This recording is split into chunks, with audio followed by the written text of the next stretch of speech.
ವೇಗ 90 ಕಿಲೋಮೀಟರ್, ಹುಲಿಯ ಓಟದ ವೇಗ 60 ಕಿಲೋಮೀಟರ್. ಆದರೂ ಹುಲಿ ಜಿಂಕೆಯನ್ನ ಬೇಟೆಯಾಡತ್ತೆ. ಕಾರಣ ಏನ್ ಗೊತ್ತಾ? ಜಿಂಕೆಯ ಮನಸ್ಸಿನಲ್ಲಿರೋ ಭಯ. ಹೌದು ಸ್ನೇಹಿತರೆ, ಆ ಜಿಂಕೆಯ ಮನಸ್ಸಿನಲ್ಲಿರೋ ಭಯವೇ ಅದರ ವೇಗವನ್ನ ತಗ್ಗಿಸುತ್ತೆ. ನಮ್ಮ ದೇಹದಲ್ಲೂ ಕೂಡ ಕೊರೋನಾಗಿಂತ ದೊಡ್ಡ ಕಾಯಿಲೆಗಳ ವಿರುದ್ಧ ಹೋರಾಡುವ ಕ್ಷಮತೆ ಇದೆ.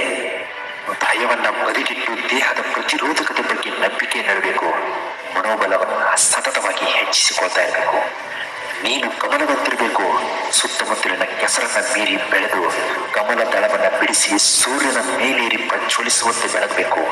ಯಾರೋ ಅಪರಿಚಿತರು ಕೊಟ್ಟ ನೋವನ್ನ 2 ದಿನದಲ್ಲಿ ಮರೆಯಬಹುದು.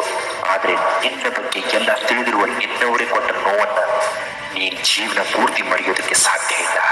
ಅವುಗಳನ್ನ ಮರೆಯಲೂಬಾರದು. ಆ ನೆನಪನ್ನ ನೀನ್ ಹಾಗೆ ಮನಸ್ಸಿನಲ್ಲಿ ಗಟ್ಟಿಯಾಗಿಟ್ಕೊಂಡು ಅವರ ವಿರುದ್ಧವೇ ಹೋರಾಡಬೇಕು. ಗೆಳೆಯ, ಈ ಜಗತ್ತಿನಲ್ಲಿ ಎಣ್ಣೆ ಇದ್ರೆ ಮಾತ್ರ ದೀಪ, ಅದೇ ರೀತಿ ದುಡ್ಡಿದ್ರೆ ಮಾತ್ರ ದುನಿಯಾ. ದುಡ್ಡಿಲ್ಲದೆ ಇದ್ರೆ ಈ ಪ್ರಪಂಚದಲ್ಲಿ ನೀನು ಬದುಕೋಕ್ಕಾಗಲ್ಲ. ನಿನಗೆ ನ್ಯಾಯ ಕೂಡ ಮೋಸೋದಿಲ್ಲ.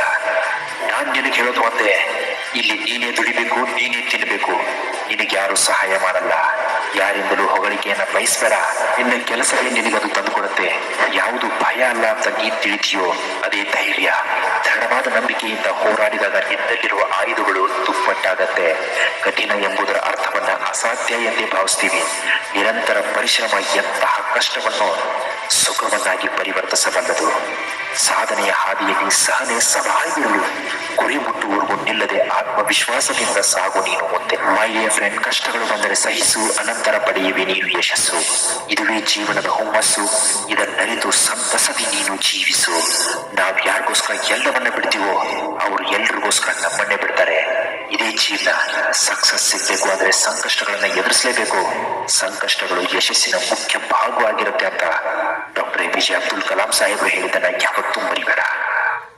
ನಿನಗೊಂದು ಮಾತು ಹೇಳ್ತೀನಿ ಕೇಳು. ಸಮಸ್ಯೆಗಳು ಮಾಯವಾಗ್ಲಿ ಅಂತ ದೇವರನ್ನ ಯಾವತ್ತೂ ಬೇಡ್ಕೋಬೇಡ.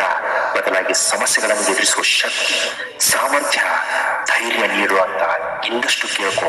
ಸಮಸ್ಯೆ ಮತ್ತೊಮ್ಮೆ ಎದುರಾದಾಗ ನಿನಗೆ ಅದನ್ನ ಮಟ್ಟ ಹಾಕುವ ಧೈರ್ಯ ತಾನಾಗೇ ಬರುತ್ತೆ. ಕೊನೆಗೊಂದು ಮಾತು ಹೇಳ್ತೀನಿ ಕೇಳು. ಒತ್ತಡವಿಲ್ಲದ ಉದ್ಯೋಗ ಇಲ್ಲ, ನಷ್ಟವಿಲ್ಲದ ವ್ಯಾಪಾರ ಇಲ್ಲ, ಕಷ್ಟ ಇಲ್ಲದ ವ್ಯವಸಾಯ ಇಲ್ಲ, ನೋವಿಲ್ಲದ ಸಂಸಾರವೇ ಇಲ್ಲ, ಸಮಸ್ಯೆಗಳೇ ಇಲ್ಲದ ಮನುಷ್ಯ ಇಲ್ಲ. ಇವೆಲ್ಲವನ್ನ ಜಯಿಸಿದರೆ ಜೀವನ. ಇಂತಹ ಮತ್ತಷ್ಟು ಮೋಟಿವೇಶನಲ್ ವಿಡಿಯೋಗಳಿಗೋಸ್ಕರ ನಾನು ನಾಳೆ ನಿಮ್ಮ ಮುಂದೆ ತಪ್ಪದೇ ಹಾಜರಾಗಿರ್ತೀನಿ. ಚಾನಲ್ನ ಒಂದು ವೇಳೆ ನೀವು ಸಬ್ಸ್ಕ್ರೈಬ್ ಮಾಡಿಲ್ಲ ಅಂದ್ರೆ ದಯವಿಟ್ಟು ಸಬ್ಸ್ಕ್ರೈಬ್ ಮಾಡ್ಕೊಳ್ಳೋದನ್ನ ಮಾತ್ರ ಮರಿಬೇಡಿ.